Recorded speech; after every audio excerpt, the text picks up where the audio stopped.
हमारे तरफ से तो सारी तैयारियां हो चुकी हैं। मेनू जैसा आपने बोला वैसा ही रखा है, थाई, चाइनीज, इटालियन और हाँ, हमारी हिंदुस्तानी सारी चीजें रखी है खाने में। तो आप ही बताइए, कुछ कमी रह गई हो तो। समधी जी, आपसे थोड़ी सी फेवर चाहता हूँ। हाँ हाँ, जरूर बताइए। बारात जब आए तो बारातियों की स्वागत आप जूस से तो करेंगे ही, साथ में ड्राई फ्रूट्स, फ्रेश फ्रूट्स और गरम स्नैक्स रखेंगे तो अच्छा रहेगा। मेरे बेटे की शादी है, मेरे बेटे की बारात लोगों को सालों साल याद रहे, ऐसा स्वागत मैं चाहता हूँ। इसमें क्या बड़ी बात है? हाँ, वो तो हम सब रखने वाले हैं। और हाँ, आप इतने धूप में आएंगे तो आराम करने के लिए हमने एसी कमरे भी बुक कर रखे हैं। हमारी भी एक ही बेटी है समधी जी, आप बेफिक्र रहिए, हम आपको शिकायत का मौका नहीं देंगे। एक बात और कहनी थी।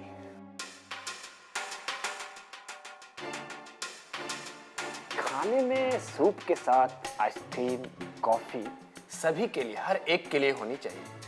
ऐसा नहीं कि सूप खत्म हो गया, सूप टाइम इज ओवर।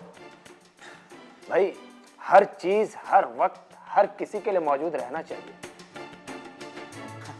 हाँ, हम पूरी कोशिश करेंगे। बड़े बड़े पॉलिटिशियन, इंडस्ट्रियलिस्ट आएंगे हमारी ओर से।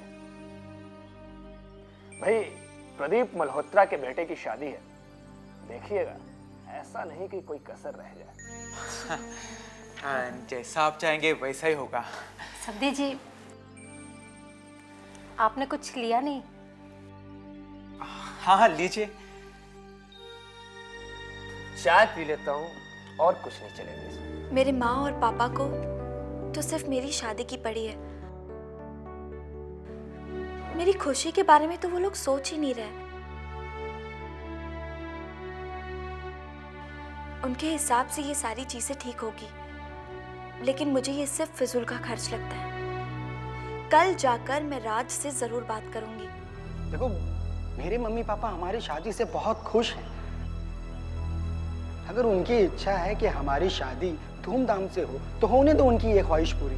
तुम्हें पता है इस एक शादी के पीछे कितने पैसों की बर्बादी हो रही है? पैसे हैं तो खर्च कर रहे हैं ना।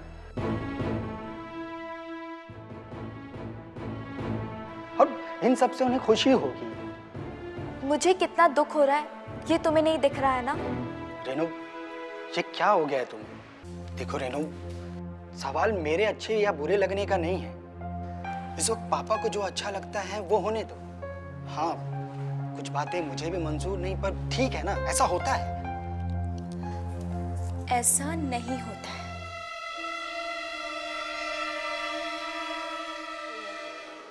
तुमने राज से बात की इस बारे में? मैंने बात की, लेकिन उसकी इच्छा भी अपने माँ बाप की इच्छा में ही है। मैंने उसे बहुत समझाने की कोशिश की, पर वो समझकर भी मेरी बात को नहीं समझ रहा है। मैं समझ सकती हूँ, और मैं राज की मजबूरी भी समझती हूँ। वो तुम्हें भी नहीं समझा सका, और वो पापा को भी नहीं समझा पाएगा। लेकिन रिया, मैं इस तरह शादी नहीं कर सकती। जो बात मेरे मन को गवारा नहीं है, मैं वो चीज कैसे कर सकती हूँ?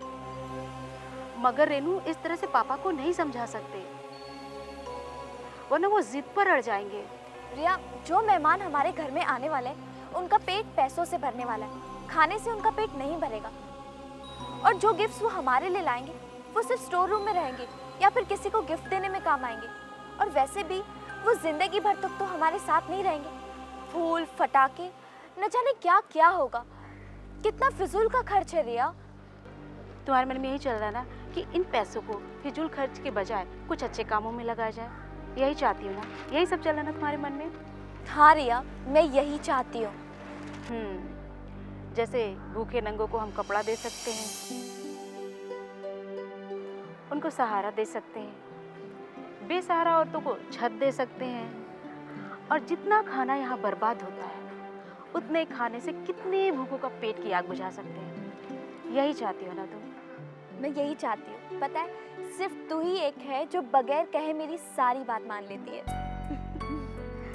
अरे इतने दिनों की हमारी दोस्ती है, हम साथ बड़े हैं, हमारी इतनी अच्छी दोस्ती है, और मैं तुम्हारे मन को नहीं समझूंगी तो फिर क्या हमारी दोस्ती किसी काम की नहीं है।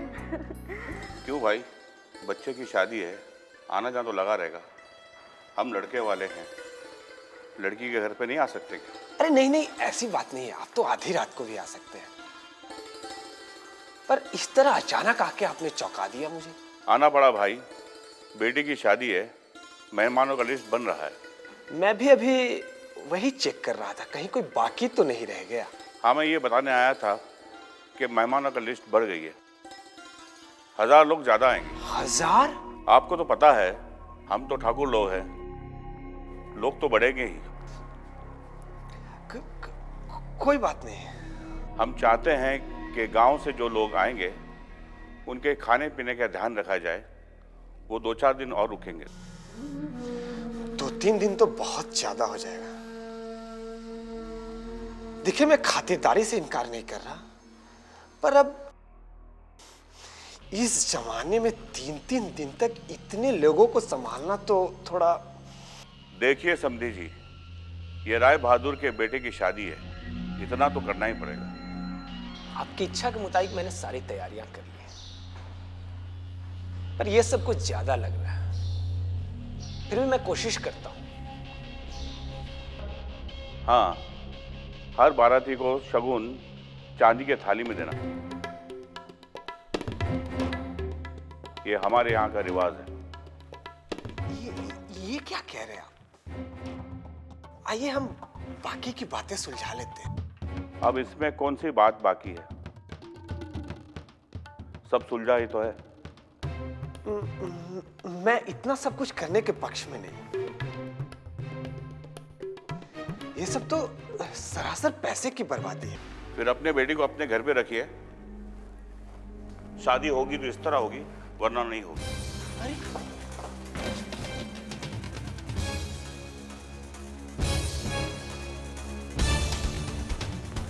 पापा, पापा जी से गुस्से में क्यों चले गए? वो पागल हो गए हैं। क्या? बेटा, शादी के सिर्फ 10 दिन रह गए हैं और वो रोज रोज नई डिमांड बढ़ा रहे हैं। पापा, मैं कुछ समझी नहीं। बेटा, तुम्हारे पापा के लिस्ट में अब 1000 लोग और बढ़ गए हैं। चलो ठीक है, मैं वो भी कर लूंगा, पर उनकी बात ही कुछ और है। मेरे तो कुछ समझ में नहीं आ रहा। पापा, ये तो हर लड़की के घर में होता है, फिर नई बात क्या है? रिया, पापा, आप नहीं कहते रेनू क्या? आपने अपने हैसियत के मुताबिक बात की, उसी तरह पापा जी भी समाज में अपनी इज्जत और रुतबे के मुताबिक बात की, तो मैं गलत क्या किया? बेटा, वो बहुत कुछ ज्यादा कह रहे हैं। पापा, आपकी बात भी रेनू के पापा को ज्यादा लगी होगी, लेकिन वो चुप रहे अपनी बेटी की खुशियों के लिए। बेटा, तुम ये क्या कह रही हो? मुझे तो कुछ समझ में नहीं आ रहा। पापा, रेनू बहुत अच्छी लड़की है और राज के लिए ऐसी लड़की दोबारा नहीं मिलेगी। वो अच्छी तो है। तो ये कि पापा आप जाइए मनोहर अंकल के यहाँ और शादी की बात कीजिए, वरना रेनू शादी से इनकार कर देगी। पापा, बेटी, तू सच कह रही है। ठीक है बेटा, मैं कल ही जाता हूँ रेणु के घर और सब कुछ ठीक करके आता हूँ। पर बेटा, मैं तेरी शादी का क्या करूं? मैं तेरे लिए सब कुछ कर सकता हूं, पर पापा, मैं आपकी परेशानी समझती हूँ, पर आप मेरी चिंता मत करिए। मेरा जो होना होगा सो होगा, पर ये शादी टूटने से बचा लीजिए पापा, प्लीज। आइए आइए समधी जी, आइए। कैसे आना हुआ? अरे पहले इन्हें बैठने तो दीजिए। सॉरी, बैठो। रेणु बेटी नहीं दिख रही है? वो अपने कमरे में है। रेणु, रेणु। आप परेशान न होइए, मैं आपकी परेशानी दूर करने आया हूं। मैं समझा नहीं। ये शादी ऐसे नहीं होगी। हमसे कुछ गलती हो गई है। हमने तो सब तैयारी कर रखी है, पर हम सब कुछ करने को तैयार हैं।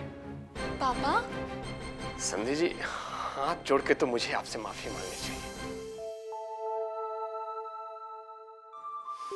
मैं आपका गुनहगार हूं। रेणु बेटी ने मेरी आंखें खोल दी। मेरे बच्चों की शादी उनके इच्छा अनुसार होगी, दिल से होगी, ना कि दिखावे से। थैंक यू सो मच पापा, थैंक यू सो मच। एक शादी तो टूट ही चुकी है, दूसरी शादी नहीं तोड़ना चाहता। किसकी शादी टूट चुकी है पापा? रिया और राजीव की। किसने कहा? अरे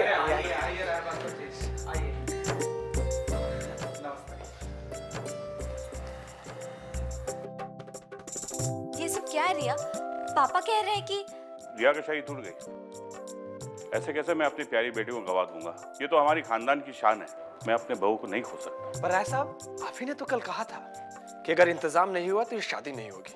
मुझे कुछ नहीं चाहिए, मुझे अपनी सिर्फ बेटी चाहिए। ये तो रिया का प्लान था हमें समझाने के लिए। बच्चों की सोच क्या है, उनकी बातों ने हमें बता दिया कि हम कहाँ गलत हैं। समझी जी, हमें भगवान की शुक्रिया अदा करना चाहिए। कितनी प्यारी बेटी हमारे घर में आ रही, जो भले ही उम्र से हमसे छोटी हो, पर समझ में बहुत बड़ी है।